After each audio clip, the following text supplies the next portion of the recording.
Hello, my name is Frederick Valles. I'm the co-founder of Optmyzr. Thank you so much for joining us today for another great webinar. So today we have with us Jeff Allen, who is the president at Hanapin Marketing. Jeff is a person I met many years ago, and he's probably one of my favorite people in PPC because of the stuff that Hanapin is doing.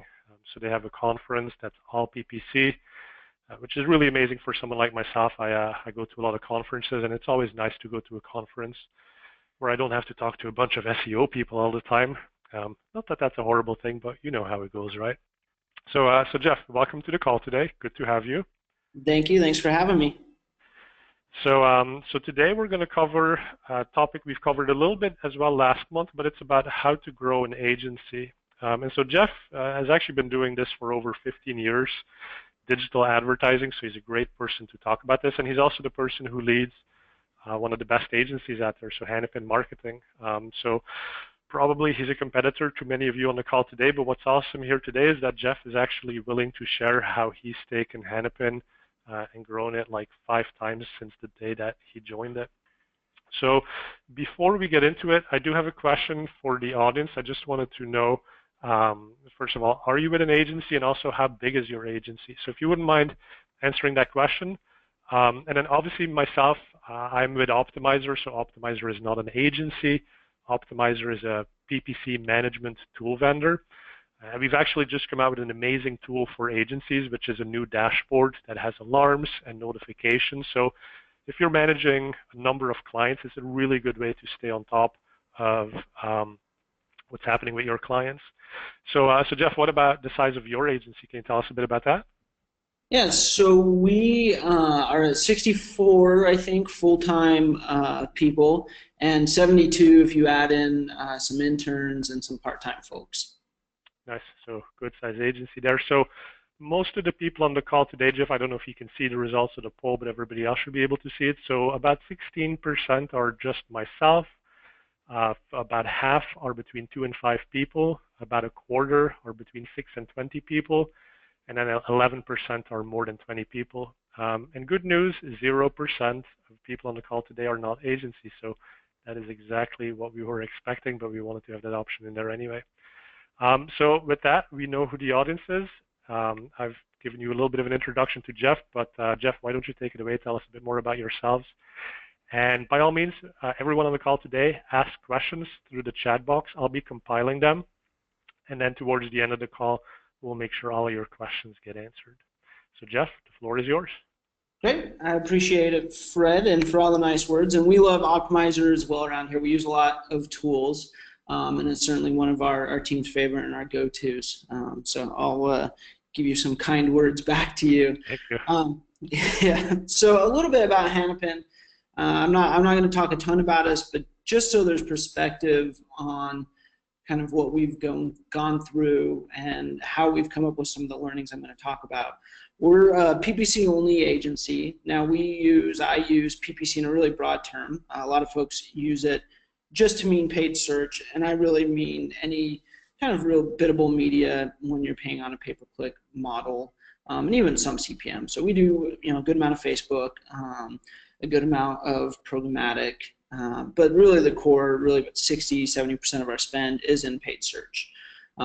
Over the last 6 years since I've been here, we were founded back in 2004 by Pat East. He really got the blog launched and started making some key hires early on. And when I started in 2011, we were somewhere around 13 people. Over those 6 years, we've grown to 72. And we've grown from what was a great stable of clients, about 20–25. Great clients, did really interesting work, but not a lot of people knew who those folks were if we mentioned their names. To now, we have around 70 clients, and we work with some bigger brands, Weather Company, Highlights Magazine, Iceland Air, and a handful of others, as well as some of those clients that are still doing really interesting work that not a lot of people have necessarily heard of. We've built our agency largely on our blog, PPC Hero. That's usually how people know us. In fact, usually they know PPC Hero more than they know the brand Hanapin Marketing. So that's just a little bit about us. We're pretty marketing focused. We have a now 7-person marketing team, which for an agency of 72 people. That's pretty robust, I think. And so a lot of what I'll talk about today is what we've learned on the marketing side that actually drives off opportunities, sales opportunities, what we do on the sales side that has worked for us, and a little bit about how we think of our clients and our client profile and creating value for them. As Fred said, we do have a conference.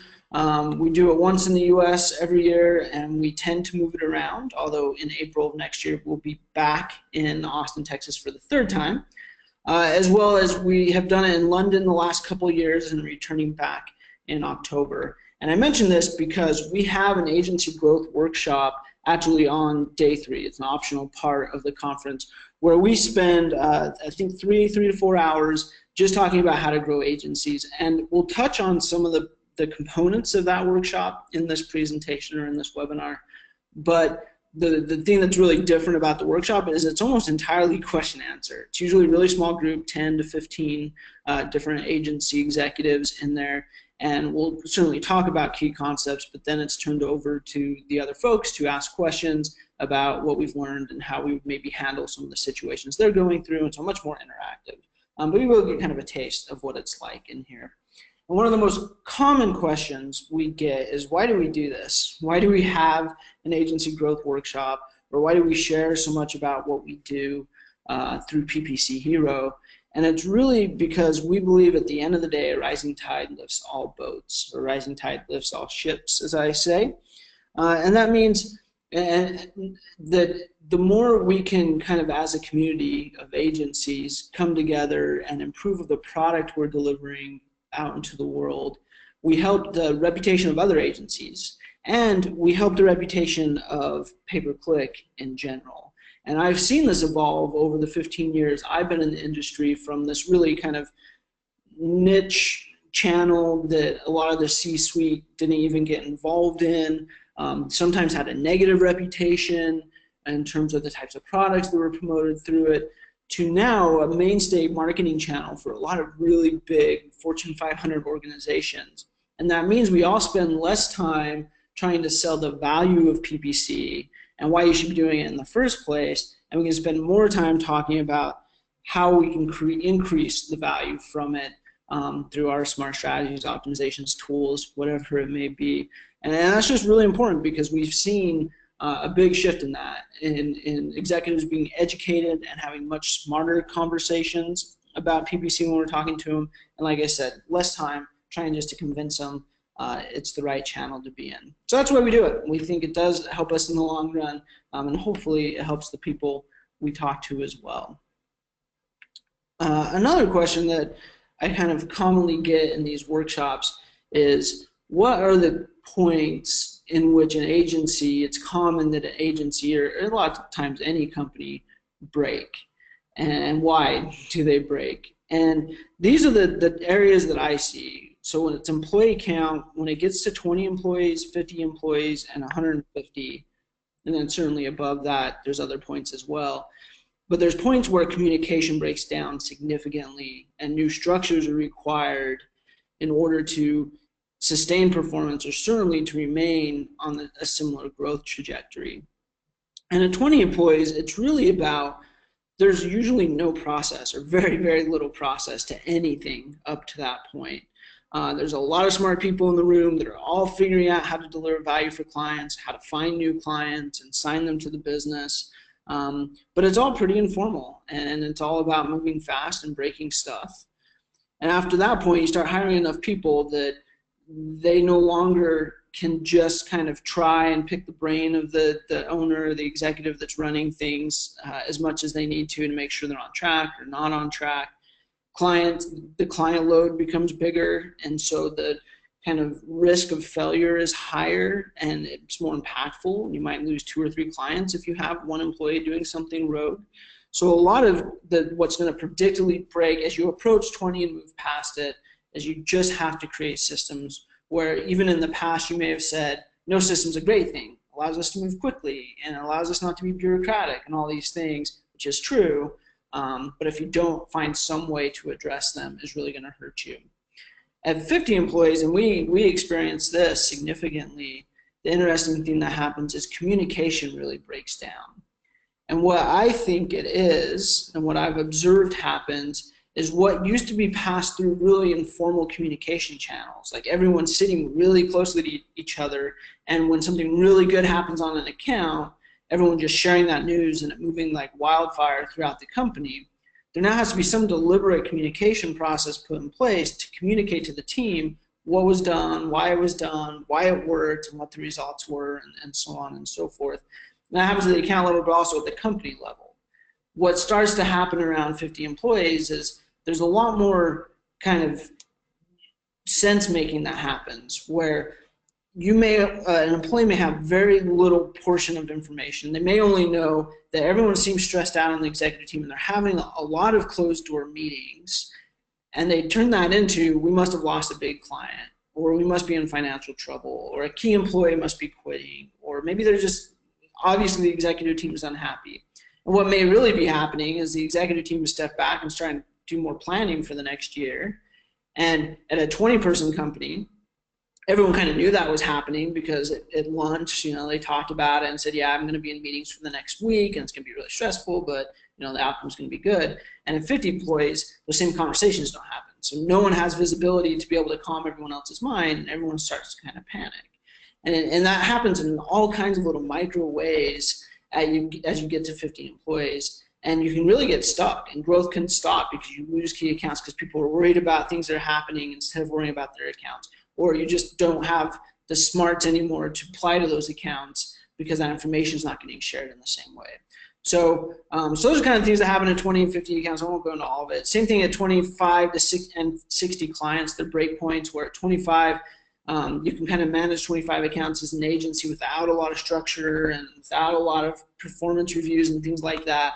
And as you grow in your account size, and what I experienced with 60 clients, you no longer can kind of know all your accounts by name off the top of your head, and know the 3 or 4 different contacts of each of those clients, and know their goals and everything like that. So again, there has to be some kind of documentation process that happens in order to keep track of that and keep everyone on the same page, including accounting, which often is forgotten in all of this. Accounting tends to, at 60 clients or plus, as you grow, or 50 employees, accounting often gets kind of left behind in the conversations that are happening about changes in spend, or changes in new business that's being brought in, or maybe clients that are leaving. So it's all about being really proactive about those things and building processes beforehand. And the right processes depends on the company. We use a lot of Google Docs, really simple process of just listing out our clients, listing out their goals, listing out their budgets, everything like that, to help us keep track of that. And I'll go into some of the communication processes we have in place as far as what happens when we grow our employees. The last thing Jeff, let me chime in real quick here. So there's actually a lot of questions coming in. People are asking about how to hire, who's your first hire, how to get new clients. So as far as a bit of an agenda, what all are you going to cover so people maybe hold their questions until those sections? Yeah, it's a good question. So I definitely will talk about hiring. I'm going to talk about marketing and what's been the best marketing channels for us, and kind of why. I'm going to talk about our sales process and what we've learned through that. And then I'm going to talk about how to kind of spot which clients are good and bad, and how to focus on the good ones and let go of the bad ones. Nice. So yeah, definitely keep the questions going, and I'll do my best to kind of cover what are usually the typical questions that come up in those sections, but I also think that we're going to end up with a decent amount of time at the end so I can answer questions. Like I said, the workshop, that tends to be what happens exactly, is people want to jump to their questions, which is great. So I'm used to kind of answering those as we go. So the main reason most people want to talk to us is sales pipeline, or what drives new sales. That's usually, how do we get new business? Top of mind for most people. So I'm going to talk through a lot of these, but I just wanted to go through what from our experience has driven the most sales opportunities. And to us, a sales opportunity isn't counted as that until we've actually had usually 2 or maybe even 3 conversations with a prospect.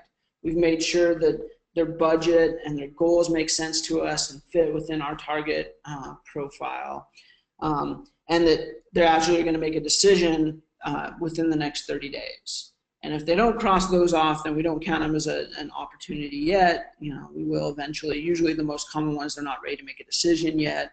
And so once they're within that 30-day window, then we'll go ahead and flip them. A lot of agencies, this first one is true for them, which is referrals.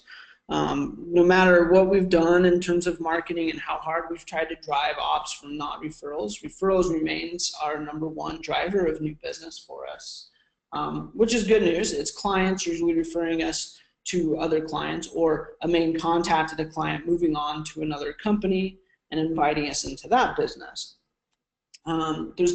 We've tried a handful of things to try to drive that number up. We offer referral bonuses to our team. We have a system for monitoring when folks change jobs. We use LinkedIn to monitor when folks change jobs that we know, and we reach out to them and offer them support in their new role and everything like that. But what we found is it's fairly unpredictable. In the last couple months, in fact, we've had 5 or 6 major deals in the work. There were 100% client contacts just moved to a new company and then reached out to us. So to me, that's just about doing the good work. Some of the stuff I'll talk about at the end, how to do good work and create value for your clients, and making sure you always take care of your contacts at the different organizations you're working with. Now, a really interesting one that took us a while to kind of realize was so valuable to us, and as we've talked to other people, both in the industry and other B2B organizations, is what we call second chance or sometimes second order opportunities. And to us, a second chance op, in this case, is an actual opportunity that we went through our whole sales process with, got to the final, and they didn't choose us. And about half the time, that means they did choose some other agency, and about half the time, they made no decision or just stayed the course. They didn't change. Either they were doing it in-house and they kept it in-house, or they were with an agency and they kept it with that agency. But this is the second biggest driver of all of our new business, is folks who we lost and then reach out to us again, usually about 12 months later, and sign with us. And this one is, we've done a couple things as well to try to facilitate this. So one, we actually have a structured process where 3 months, 6 months, and 1 year after we lose an op, sales goes back through and checks on them, make sure things are going well. Of course, we know, did they switch agencies or they keep things the same, so we can use that as leverage in those conversations, as well as we might try to provide some value in terms of, here's an industry report, here's a case study, you know, based on your industry, something we've done in the last 6 months, and things like that. And that's usually what makes the person say, you know what, we're not necessarily happy with the path we're on, and reach back out and we start the conversations again. We close second chance ops at something insane, like 75%. Meaning at the point that the person's actually willing to raise their hand a second time and say, let's go through this process again, if someone does that, we know we have a much better than not chance of winning that business. Our typical close rate, it fluctuates, but it's usually between 30 and 40% of all opportunities, including those second chance ops. So it gives us about double the chance of closing the business if we can get in front of those people. And like I said, this is something that other folks that either knew about and said, yeah, we see that too, or didn't know, but went back and looked at their opportunities and said, you know what, you're right, we have the same pattern here. And so it's worth taking a look at. And if it's not something that's driving meaningful business for you, you may be doing something wrong in your sales process that's actually putting people off. And not just not closing the business, but it's making sure they're not considering you at a future date. And if you take that in conjunction with referrals, people who you used to work with pulling you into new business, if you're not pulling those two strongly, then there's something going on in your process that you really need to take a hard look at. The next biggest driver of business for us is webinars. So we do, Fred's running this, Optmyzr is running this webinar, but we do our own, mostly weekly webinars. And we've done them now for about 5 years. Started out as monthly, and now we've moved to, like I said, mostly weekly. And by far, the best predictor to us of future sales pipeline that we can kind of forecast out with some accuracy is the volume of registrations on our webinars. And we've looked at this number a lot of different ways. We've looked at the volume of people who identify as advertisers versus agencies. We've looked at the people that attend webinars versus registrations. We've looked at by topic, doesn't matter. And the only thing that actually shows meaningful correlation for us is flat out volume. The more people we can get on a webinar, regardless of if they're more advertisers or all those other things, then much likelier we are to drive ops down funnel. And maybe a lot of you that seems intuitive, but for us, we thought, no, certain topics like Excel, we do a lot on Excel, how to use it for PPC, are less likely to drive opportunities because it's more likely a person who's in an account doing the work, not someone who's going to be looking for an agency to do the work for us. And that assumption turned out to be false. We thought that content driven at executives, like tips that CMOs have to know, or new changes to PPC that C-level suite should care about, stuff like that, would drive a higher volume of ops. But sure enough, it drove less registrations and thus less total ops. So when we think about what we do and we think about things we want to experiment on and we think about changes we want to make, webinars are held in really high regard here. And someone who wants to be a partner with us or some change or test we want to run on a webinar, we triple check to make sure it makes sense because it works so well and it's a fairly mature platform for us in terms of we've done it for a long time and we understand it well. That is an area that we tend to leave alone in terms of, like I said, testing or everything like that. And partners have to be able to bring a lot of value to us for us to include them on our webinar because we don't want to hurt our chances of turning those folks that do attend into business and everything like that. Well, I'll skip to the last one. So the least effective thing for us is white papers and case studies, which is really frustrating because I'll show a slide in a second that shows how much content we put out. But there's more people certainly who engage with us by downloading a white paper or a case study than attend a webinar. But no matter what we've done to try to drive quality ops from white papers and case studies, they actually haven't followed. Meaning we can have a white paper that gets 2 or 3x the volume of another white paper and it doesn't drive any new ops for us, and the same with case studies. So we do still do them, but this is an area where we play around a lot more. We try new partners, we try new ideas, and we try different formats for our case studies to see if we can drive additional interest. And then we also just use it in the actual sales process to demonstrate our expertise. So that's it's a little bit more down funnel. Don't directly attribute an opportunity to it, but it still helps us, so it's still worth doing. Like I said, we're having a lot more fun with it. The newest thing that we've been working on for about the last year and a half is account-based marketing, where we take our ideal client, and for us, our ideal client is spending about $100,000 a month. That's not to say all of our clients are spending $100,000 a month, but our target is spending $100,000 a month on PPC across all their channels. And it's someone who at that company, PPC is a really, really important channel to them. Meaning if it's a company like Coca-Cola and they're spending $1 billion or whatever it is, insane amount on total marketing, and PPC is spending $100,000, they're probably not a great fit for us. They're not going to care enough about what we do to, one, agree to pay the prices we charge, and two, do the support we need from them in order to be successful, and that's our approach.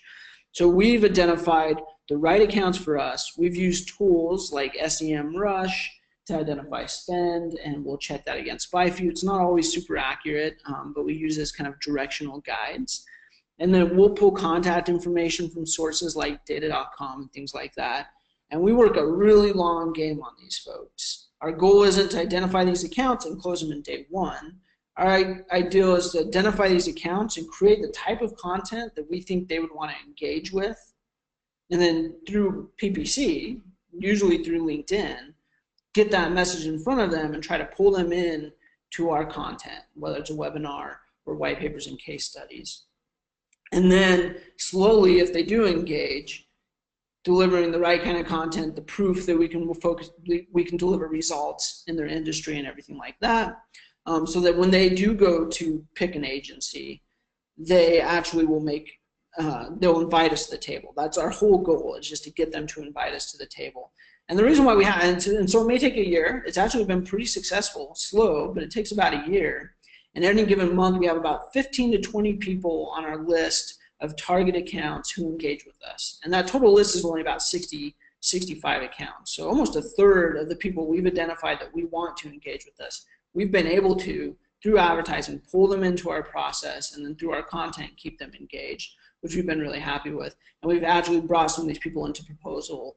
And I think just this week, we may have actually closed the deal on one that was end-to-end account-based marketing. It was a really good contract for us. So if you're not doing anything with it, my suggestion is to do something with it and start now, because it is a slow process. And if you jump into it and try too aggressively to turn one of these accounts into an opt too fast, it's not going to work very well for you. And the reason why our accounts are we only have 60 target accounts, and we're excited to only have 20 folks engaging with us and everything like that. For our target market, folks spending over 100K a month and who PPC is really important, we kind of assume there's only 2,000 to 10,000 of those in the entire US, and we focus on the US, and it's probably on the low end. And if you figure 10% of those or so any given month are actually looking at an agency, the chances you strike the right person at the right time with a really aggressive message is pretty low. And so that's why we play this really long game. A little bit about the content we create. So every year we create over 150 unique pieces of content. We have over 60,000 downloads or webinar registrations in that time. The site visitors actually is more like 350 I was looking at today, so 350,000 site visitors to Hanapin Marketing. That does not include the blog. And we generate about 150 qualified enterprise sales ops. And I do 100 SQO, which is sales qualified, and 50 marketing qualified. Sales qualified means they went straight into the sales team through a contact form or referral or something like that. 50 marketing qualified is more of ones that we nurtured for a really long time, and someone on the marketing team actually through usually email and an initial phone call pulled that person into our process. So we kind of have a dual layered process there to pull those ops in. And I just talk about this because you can see the insane volume, 60,000 downloads or webinar registrations to get all the way down to what's still a great number, but only 150 qualified. ENT is enterprise, so those are our target market, like I talked about, sales ops a year. So we do a whole lot of work and invest a whole lot of time and energy. You can see a little bit of the marketing team on the slide. Megan does all of our design and branding. Jamie does all of our really marketing, communications, everything like that. And you can kind of see on for there. I won't go into all of that. But we have a really, really robust team, largely because of that belief, like I said. We really have to be in front of the right person at the right time when they're making a decision to hire an agency or change. We're not necessarily going to convince someone to just hire an agency overnight. It's not a decision you just make that quickly. When we do all of our content, we try to make sure it satisfies the needs of who we call enterprise SUE. So we spent about 6 months and then a little bit of extra workshopping trying to define the problems that we solve for our target customer. So I won't go into all of this, but what I'll say is what I find is most agencies, and you talk to them about who they're targeting and who they're creating content for and what they're hoping to deliver in terms of value, they don't really know. They don't know the needs of their client. They know that they need PPC and they want better performance, but they don't know, like for us, Enterprise Sue wants an agency that can connect the dots but allow her to stay out of the weeds. We know that she's looking for us to level up her team and herself in terms of their skills, not just do everything, but actually educate and train them on how to do it. Focus on the future, not just, hey, yesterday's performance was great or last month's performance was great, but 6 months from now, here's where we think we can be and here's how we're going to get there. Those are the things that are really important to our target profile. Some of those are probably consistent with what you see, but some of them may be different.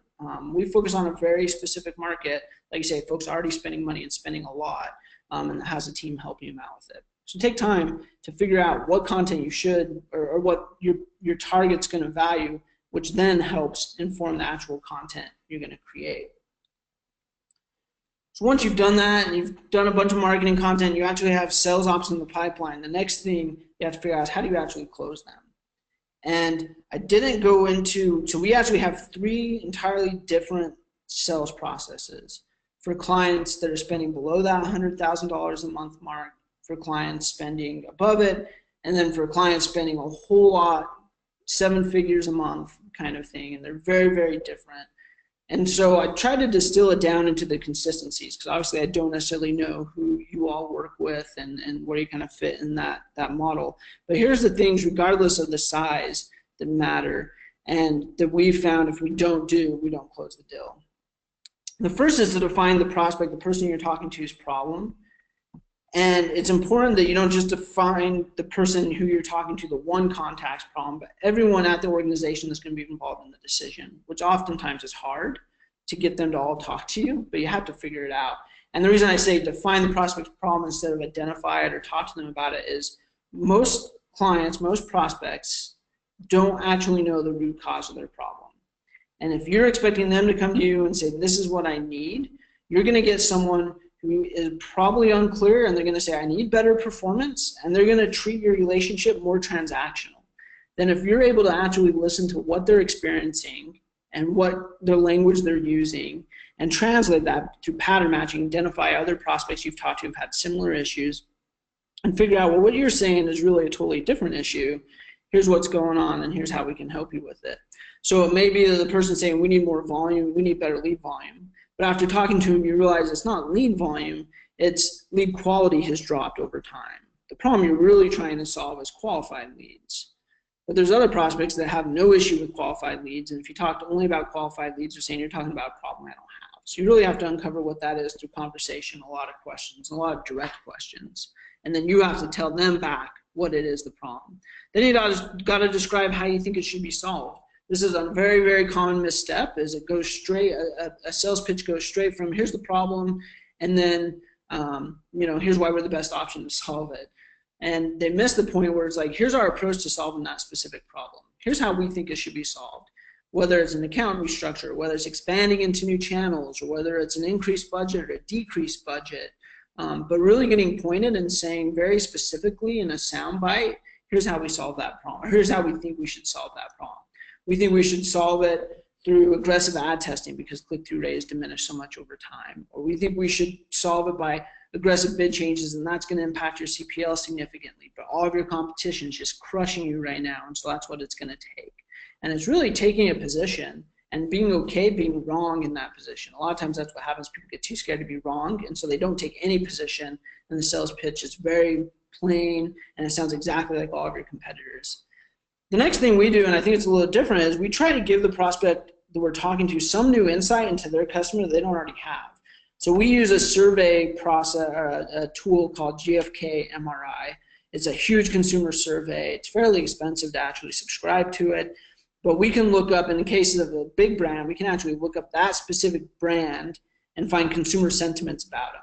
And we can find behavior like what websites do they visit and what TV shows do they watch and what's their favorite pastimes. And this is real data that consumers have given GFK MRI. And that allows us to go in and say, this is who we think your target customer is it right? And about 90% of the time that we do this, they're like, yes, and I knew 80% of this, but I didn't know X, Y, or Z. We had one really big startup, unicorn startup, that had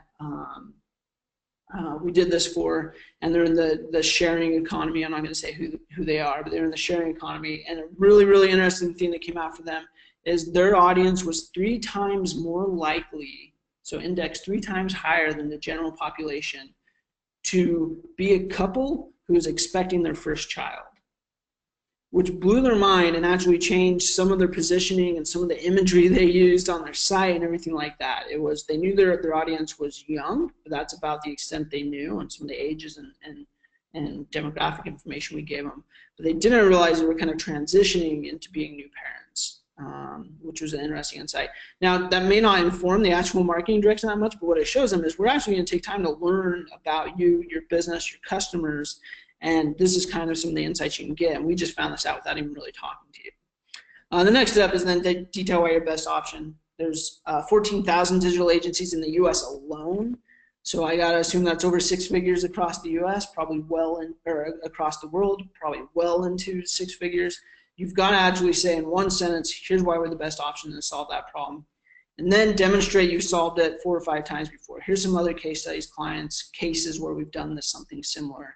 If someone's risking their job likely on hiring a new agency or hiring their first agency, they need to know it's an agency that can solve the problem that you've worked on before. And then giving specific budget and performance projections is something I've found people are shy to do, but I find it's really important to say, here's what you actually should be spending and here's what you should expect.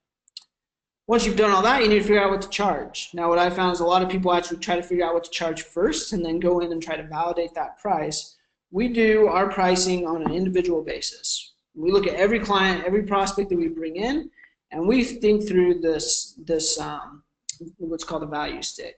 And all this is saying is, at the very top, what's the most, absolutely most your customer would be willing to pay? And then some point below that, here's what we're actually going to charge. You don't want to charge exactly what a person's willing to pay, the absolute most they're willing to pay.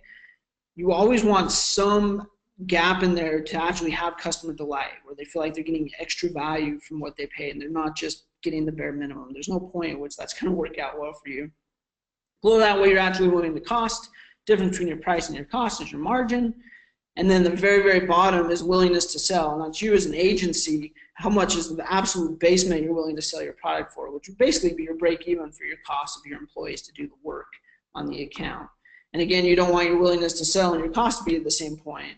Otherwise, you've actually not created any buffer or real value at the bottom of the value stick. So we look at this and mostly focus on the top. What would increase between our price and the top willingness to pay for this specific client? What do they really value? What are the problem they're solving? What's the innovative thing we can do they're not going to get anywhere else that raises the roof and allows us to both raise our price, but also raise that gap and really delight them?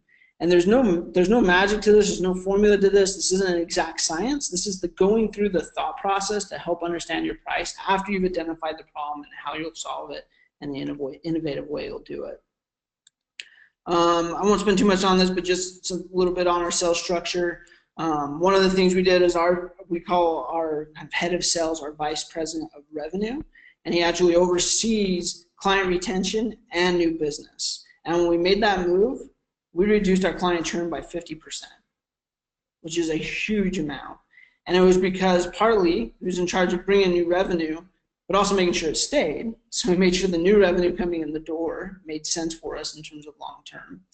And also when working with the services team to improve retention, he was able to bring kind of the knowledge we learned through the sales process all the way into the services and make sure that was better in alignment for us. We added PPC knowledge to our sales team, a specific person who just helps us do our analysis and provide suggestions. That used to come from our account team into the sales team, but putting that person actually within the sales organization allowed our services folks to focus on existing clients and our sales team to focus on bringing in new clients. And like I said, 30 to 40% is usually our average. This year we're averaging 35 to 45%. It's been a really good year for us. But those are high rates. We usually don't see that sustain over the long term. So that's marketing and sales, bringing in new business. I know it's a lot, like I said. I tried to pare it down to make it make sense for a webinar format, but really it's 6 years of trying to fine tune this stuff into how we do this. This goes into, so we're now into company communication here. I'll just talk about it for a second. These are the things that we found we had to do once we got to 50 employees and once communication really broke down. And some of these we started doing more like 30 employees, and so we were able to kind of prevent some of the growing pains. But the things we found that are important. So most of our Mondays start with Monday morning meeting. That's what MMM stands for.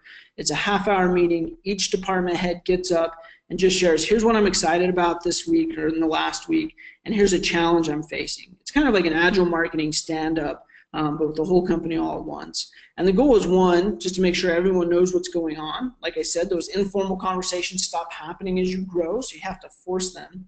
But two, by focusing on here's the challenge I'm facing and what we could use help with, it allows us to unlock the smarts we have within the organization that we wouldn't be able to if people didn't know what important problems everyone was working on. So if marketing stands up and says, we're having a problem identifying what's our best traffic source, for example, someone on the services team can then say, well, that's what I do all day, is I figure that out. I would love to spend an afternoon and help you figure that out. When can we do that? So always to make sure those interactions still happen.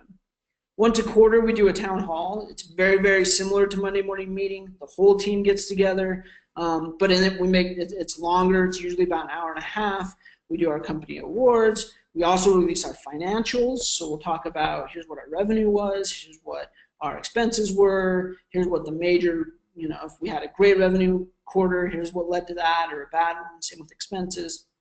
Talk about profit margins and everything like that. But again, kind of highlight the successes we've had and the progress we've made in the last quarter, as well as what we're going to be focusing on by department for the next quarter.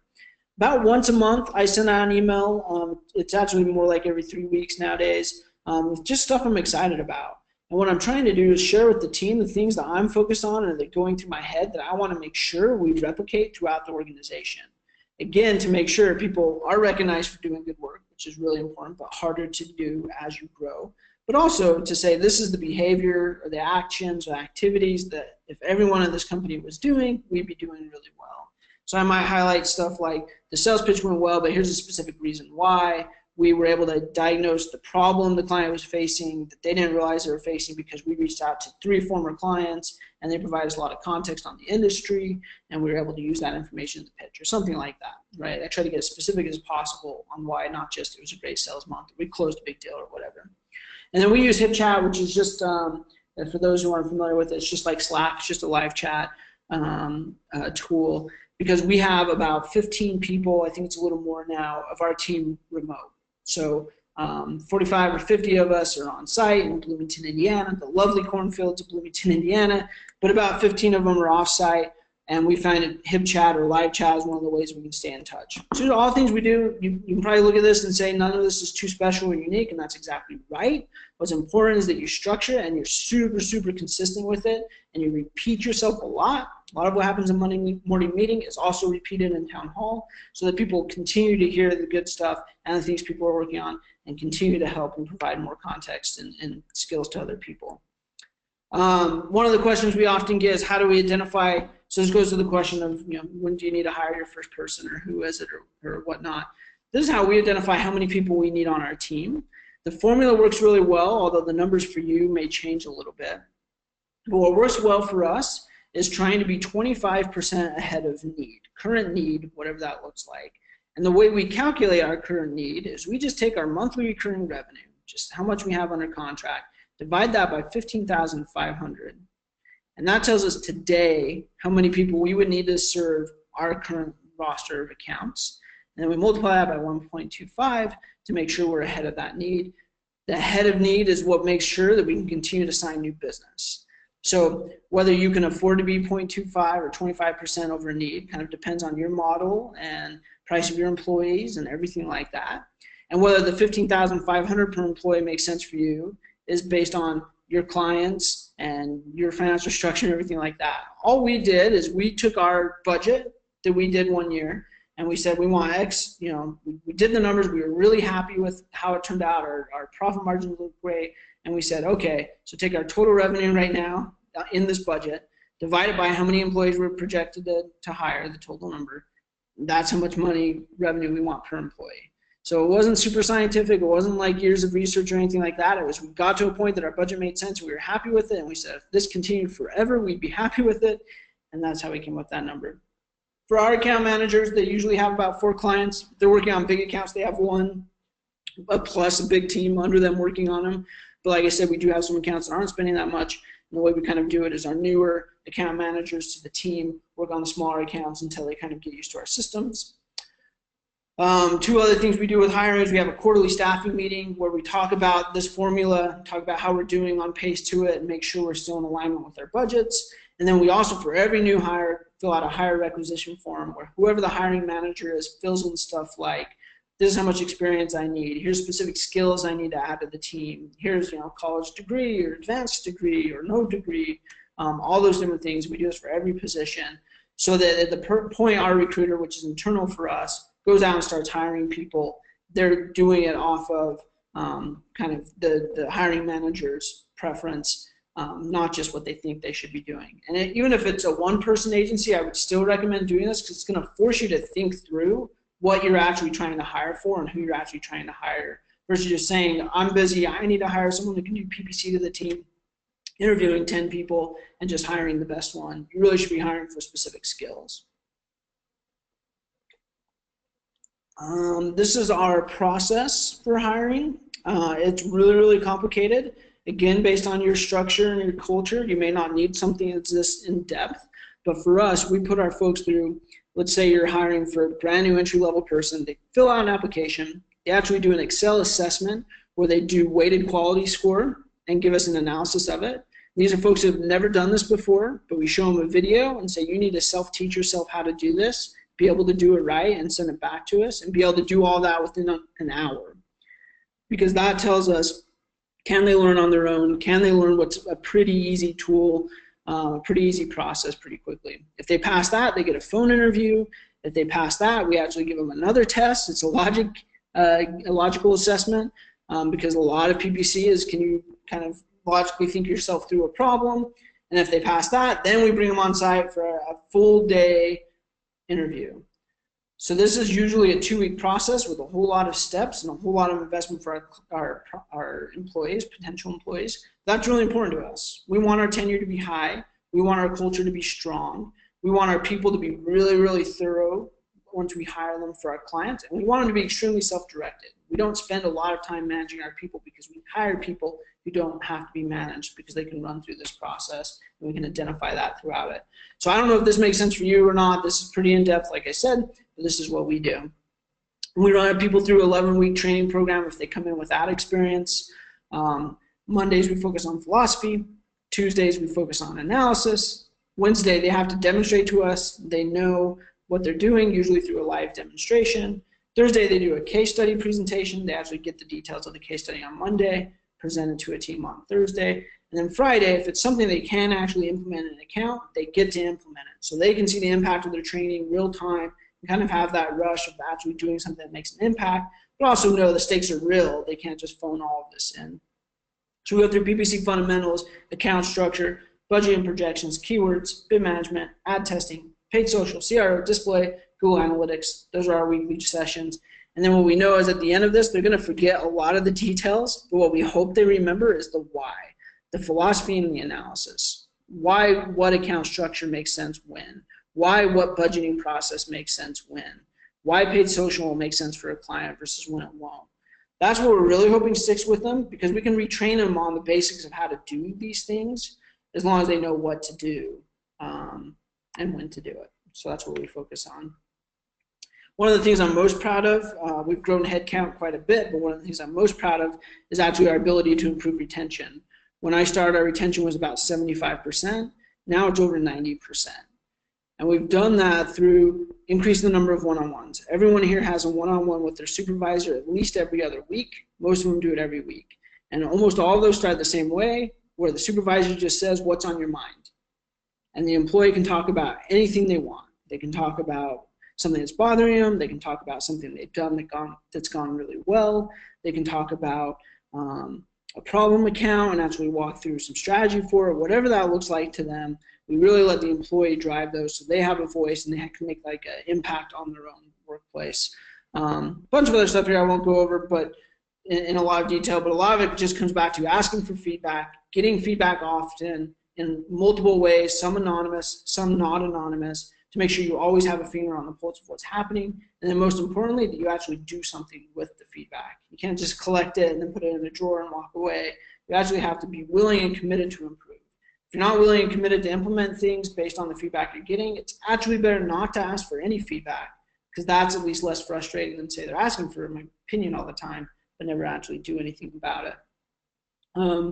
I won't go into this. I'm kind of running up against time. I promised that I'd leave more time for Q&A. So what's important on this slide, which is our approach to client management, is that you have an approach to client management, that you have a process you follow, not just to make sure that you do the right account work, which is account management, but that you have the right way to do client management, to build relationships, to understand goals, to push back when you need to push back, so the client has multiple contacts on your team to be able to run things up a flagpole if things are concerning them, but they don't want to necessarily have that conversation with their day-to-day contact. If you're only one person, that's harder, but if you're in that kind of, I think it was 5 to 20 range, like a lot of our people were, you can do that. And so that's an important part of this, is just how we do it. So the last thing I'll talk about is our quarterly client reviews. And this is how we understand who is a good client for us after they've signed, and how we understand when it's time to try to push a client to spend more or to pay us more, when it's time that maybe we need to put less resources on an account, or in the rare occurrence when we need to terminate an agreement on our side because it no longer makes sense. And this is one of the kind of non-scientific, scientific processes we go through. So what this is actually our clients, And so each one of these dots represents one of our clients. And on the vertical axis, you have the cost to serve. And this is just on a scale of 1 to 10, what resources we have to put in a client to do good work for them. And it's not scientific. It's just looking at each client, understanding who they are and what they require, not trying to go and really hone down. Now, we track the work we put into clients, we track hourly rates, so we actually, our gut feel is pretty accurate on this, but it's just going through 1 through 10. And then on the horizontal, it's price on the same 0 through 10 or 1 to 10 scale, 10 being really expensive, you're charging a lot, 1 being you're not charging a lot. And this is really relative to your other clients, not relative to what else is out there. It's based on your other clients and where this client fits in, how much do you charge them. And what you want, and I think the next slide, so what you want, this grid just kind of shows, the top right is your best scenario. You want high cost to serve, actually, along with a high price. And if you do that, you're creating the right balance of value for fee, and you're more likely to grow the business. The next that you probably want, and this depends on your structure, are the high price, low cost. The problem is they have to know that they're paying a high price and that it's a low cost. If they don't know that, they're going to bail once they find out, or they're going to put downward pressure on your price and become a commodity buyer, which is that bottom left, where it's transactional. They want to pay the least, but they're okay if you don't put a lot of more resources into it. And then there's the underperformers, which cost you a whole bunch to serve, but you don't charge a lot. Those are the clients you kind of want to take a hard look at and consider getting rid of. And you don't just get rid of them. What you should be doing is saying, okay, how do I make them a partner again? How do I create the value for them that they're willing to pay me more for the services I'm providing? What innovation can I create?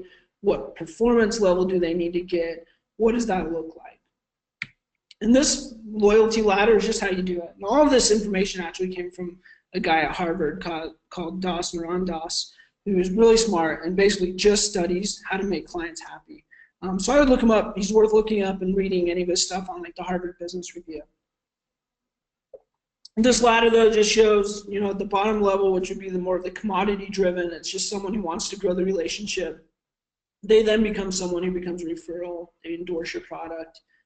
They then, you know, resist Hanapin's attempt to sign the business and tell us to go away.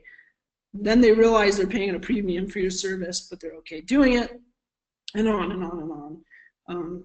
So that's it. Those are the steps. You have to look client by client. There's no magic formula for doing this for all of your clients. You have to take each account and say, what level in this ladder is that account today? And what would it take to move them up 1 or 2 rungs? And account by account, as tedious and as hard as that sounds, you have to go through elevating them. And only at the point where you can't elevate them, and they're in that bottom right quadrant where they're high cost to serve and low price, that's when you have a hard conversation with the client and say, maybe this is just not a good fit for us. And with that, I'm done, which is good because I'm apparently losing my voice all of a sudden. But a quick reminder about our conference. London's coming up in October. Right now, the full all-in, if you did the agency growth workshop and conference pass, would be £2,100. We also do it in Austin, which is $2,225. So you just go to heroconf.com and you can read all about it, read all about those, and I'm sure you can find me and reach out to me and ask any questions you have. And with that, I'll turn it back over to Fred. Thanks, Jeff. Well, hopefully you can answer a few more questions. So I have about 10 questions that I was hoping we'd go through. We have only about 6 minutes, so I'll fire off the first one. But if you're a team of 1 right now, who would be your first hire? So it kind of depends on who you are. If you are really good at sales and that's how you're getting all of your new customers is through your referrals and your sales, I would hire someone who can actually do the account work and would be really good at actually the PPC side of things. If you love the PPC side of things and you love being in accounts all day, you should hire a salesperson. It's one of those two. So don't hire a clone of yourself, but hire someone who's complementary. Yep, absolutely. Cool. And if you're kind of in an early stage, how do you think about hiring full-time employees versus part-timers? I am a really big fan of full-time in any case you can, and because it's just a different level of commitment and a different level of obligation on you to make sure they stay busy. If you hire someone but you only have the work to keep them busy half the time, that puts a lot more urgency on you to sign more business and get them busy all the time. But if you hire someone part-time, it's almost like to me, too much of a backdoor. Yeah, that makes sense. Then questions about systems and tools. So one question was about tools for kind of systematizing the business, and the second one was about a tool for managing the pipeline, especially around webinars and kind of moving those people through the funnel. So what are you guys using, or what do you recommend? Yeah, so on the sales side, we use Salesforce and Pardot, and that does, the bulk of all that, manages the pipeline. What was that second one? Pardot, Pardot. They're owned by Salesforce as well, and so they integrate really well. But both of those tools are actually pretty expensive, and we didn't use them until about 2 years ago. Before that, we just used, I don't remember if it was MailChimp, but it was someone like MailChimp to manage all of our email, which is a lot of what Pardot does.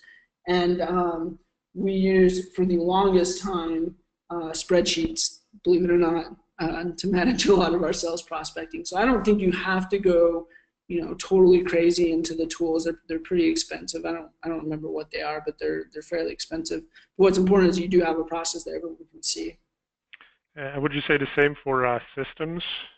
Is that mostly spreadsheets, or do you have something else there?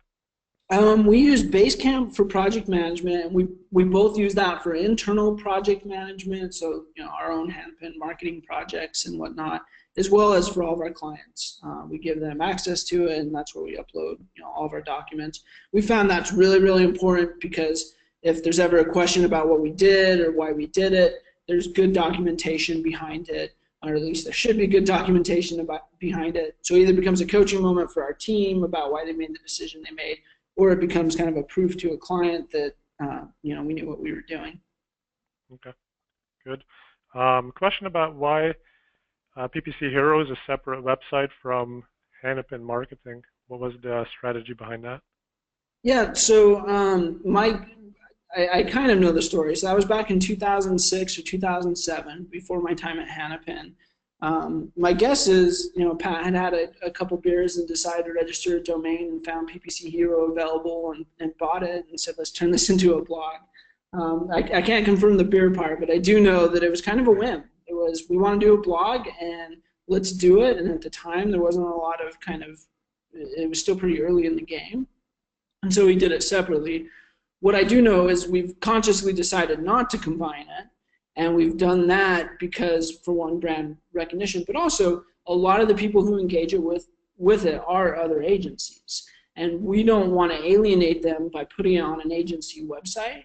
We have our own other resources there that are more advertiser friendly. We want agencies to continue to engage with us and to understand that when they are, they're engaging with somewhat of a, I guess I can't say it's independent because it's still owned by us, but it's not just our marketing everywhere and everything like that. And part of that strategy is to help drive conference registrations, but also, those folks are eventually going to move in-house. And so when they move in-house, a lot of them will anyway. We want to have built that relationship with them. Makes sense.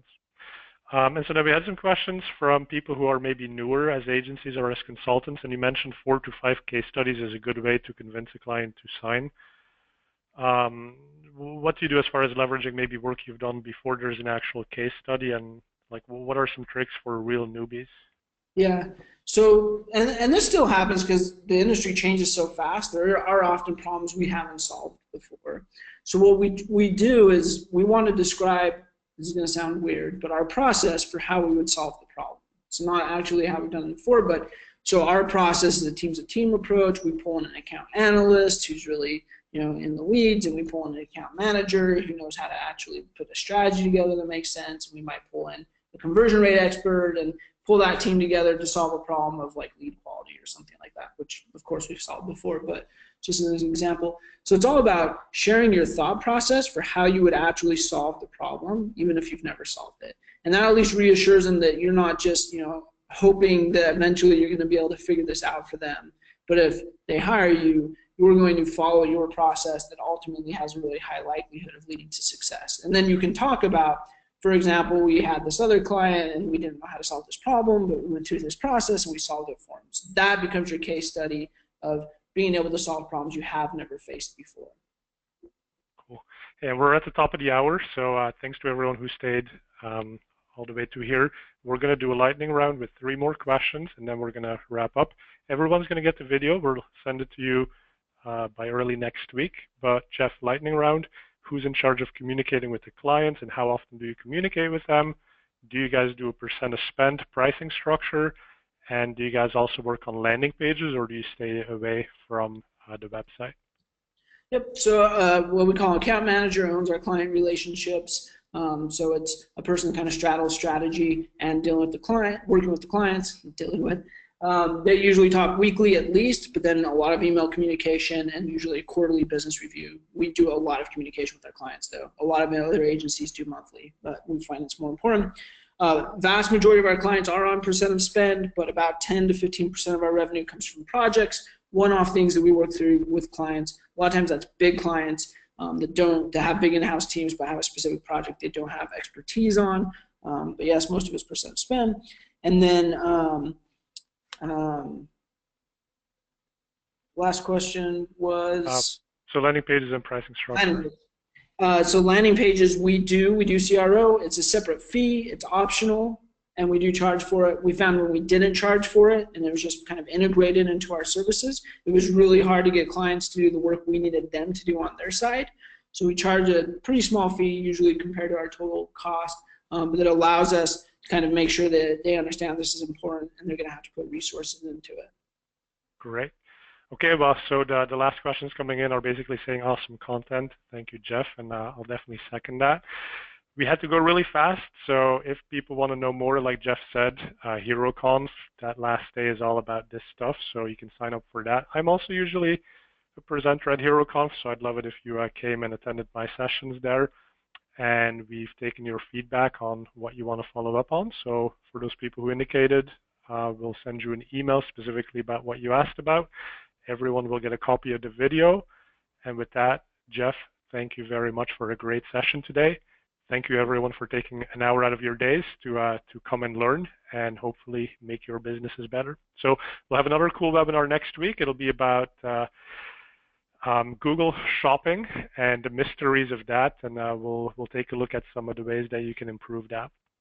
So look out for the registration on that one, and hope to see everyone again next week. Have a great Thursday.